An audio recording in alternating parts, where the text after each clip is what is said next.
Jambo and welcome to my YouTube channel. For those who are still listening, thank you. I truly appreciate you. Today you're gonna see me looking down. That's because I will be checking on my notes. It's not that I don't want to address you, it's because I wrote some notes for my Netflix series that I was watching. I don't know about you, but of late, have you noticed that Netflix has been bringing a lot of financial impact programs?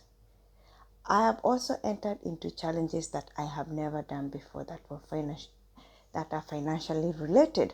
And I was wondering this morning when I was watching the latest one, that is Eat the Rich, the game story saga.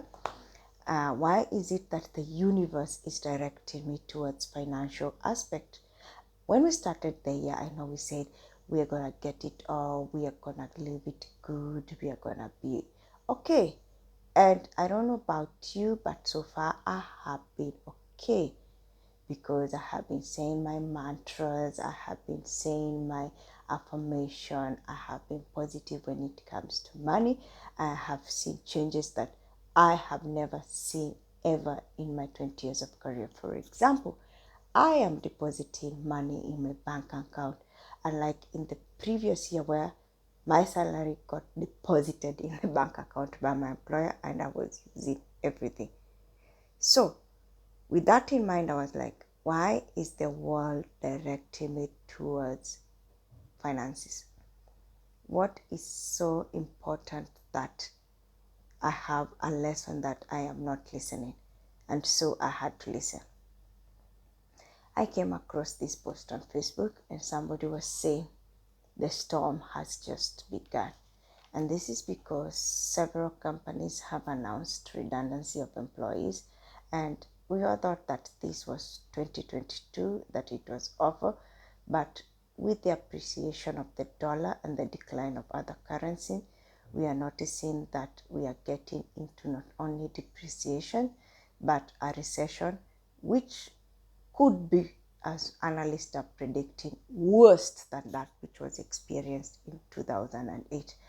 And if 2008 comes back to memory, that was one of my worst years because that was the year I was at my lowest, not only financially but work-wise, because I was out of a job and I was literally broke and living with my parents.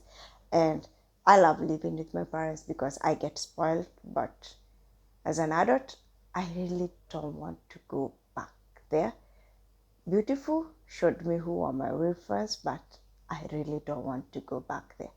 And if the prediction are gonna be correct, it means that for some of us, 2023 is gonna be the worst year we have ever experienced, and we are about to come across financial challenges that we had not been prepared. And if you, like me, depend on your salary and are living on the negative because you have loans, you have credit card payments, you have emergencies, you have responsibility that your salary cannot seem to fit, well, we are going to be in trouble.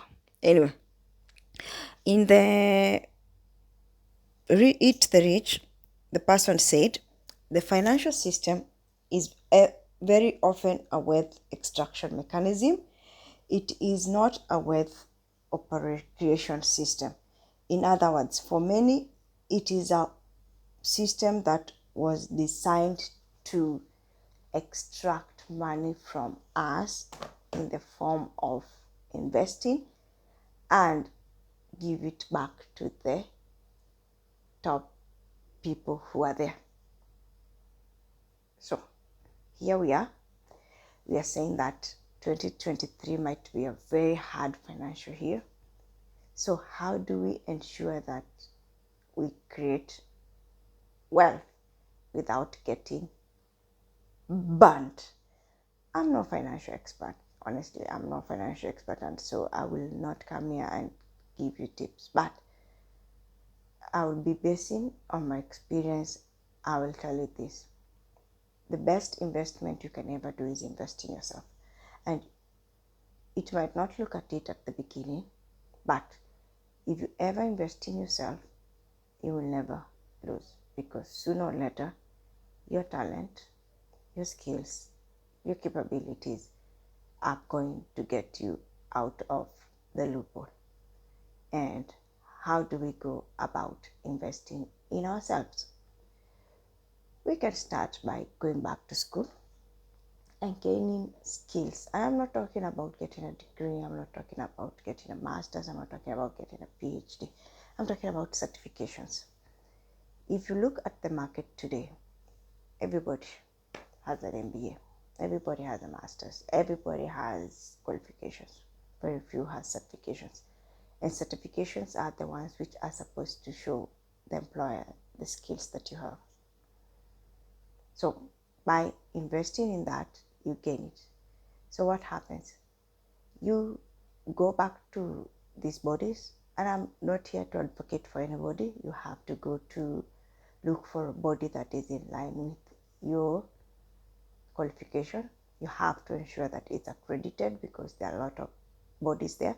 But if you're financially on the way, you can go to courses like Coursera, free courses from Yale, and just do them so that you can be able to gain and list them as whatever, which will bring me to part 2 of how to utilize that.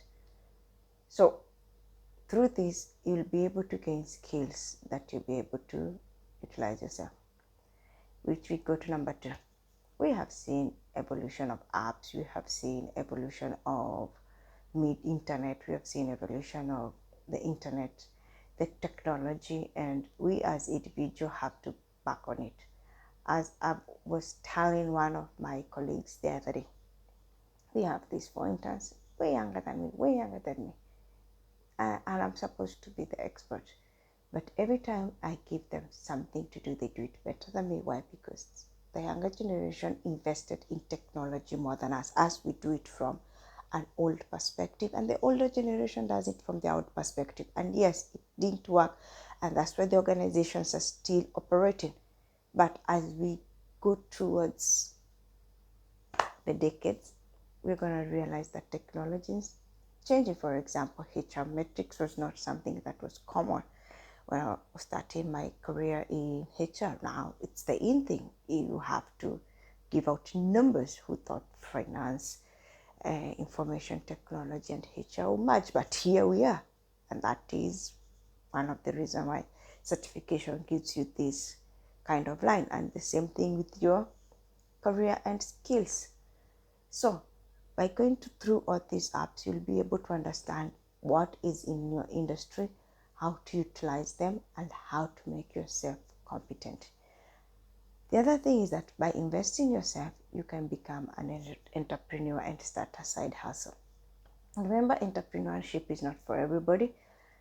I say I'm too lazy to be an entrepreneur because I don't want to invest 16 hours a day working in a company for myself. But it does not mean that just because you are as lazy as me, you cannot engage in something that can give you a side hustle. You can do anything. You can start a YouTube channel and expand it and not leave it like me to be somewhere you just practice your communication skills. You can write a book, you can consult, you can coach, you can mentor, charge people for it. Start a side hustle. Number 3, save.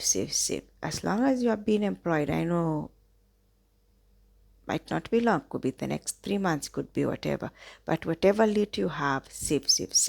And I know financial experts will come back and be like, you need to invest money, but as you might not have the financial capabilities to invest money, and the best you can do is save. So even if it's in that piggy bank, save, have a whatever, because this might end up being your emergency fund. We are all operating negative, some of us, not all, some of us are operating, but it does not mean that we cannot move forward through the little saving. Just save. Even if you start by saving 100 of your currency each month, just think about it in 1 year you'll have 1200, in 2 years you'll have 24, like that, and you can go on increase it. And this could help save you out of a loophole, out of whatever. Which brings me to point number 5. You need to start financial literacy. YouTube has a lot. Like I say, I've been watching a lot of Netflix. I didn't know what a short seller was. Now I do, thanks to Netflix. I am a Toastmaster. There was a time I was given a challenge to do the stock exchange speech, and through that, I was able to understand stock exchange, invest in things like government bonds, which are most likely, as I'm speaking today, going to be a venture that will give you at least some of the capital gain. Okay, you are afraid of investment, save with your bank, but this time don't put it in a saving account, put it in a fixed deposit account that has at least much higher interest rate than if it would have just remained in your account, and this way you'd not be tempted to use it. After a while you'll be able to figure out. All in all, as I've noticed in this program, some people do gain when the market go down, so it might be a rough year for some of us to come, but it will be a great year for the rest. And those of us who don't know how to benefit from the market when it is under recession, financial literacy is where we will be able to learn and understand how can we as individuals gain the best in this. Number 6, very, very important. You have to believe that you attract financial wealth, because with belief, the books, the literature, the philosophers have all said you can move mountains. So with belief, you can be able to do anything. So if you believe you attract money, money will come to you. If you believe you attract wealth, wealth will come to you. So be that magnet. Let the positive energy of money reflect in you so that you can be able to attract, and let the ones which has been sent to harm you go away, so that you can erase poverty, so that we can erase being in debt, so that we can erase anything that is meant to take our wealth away from us. Finally, but not the least, you might think that you are going to be lonely alone, but if your family and friends are not there, and they are not promoting you, but rather they are draining you, they don't think you deserve to have that money, it is time to let them go. Because when you sink in that deep hole, believe me, I have been there, 2008, very, very few will be willing to buy you even airtime so that you can look for a job. Very, very few people will be willing to give you transport money so that you can go for an interview. Very, very few people will be willing to give you opportunities so that you can succeed. All in all, we now have the warning. It might not go as predicted. Like I said, I'm still a learner of financial literacy. But whichever the case, if we start now, by 2023, we will be prepared, and money will easily come to us as much as we deserve. And with that, have a lovely weekend. Enjoy, enjoy, enjoy. And I will see you in the next one, which will be actually quite interesting, because something happened to me that made me realize when it comes to money, most people don't think you deserve it. Bye-bye.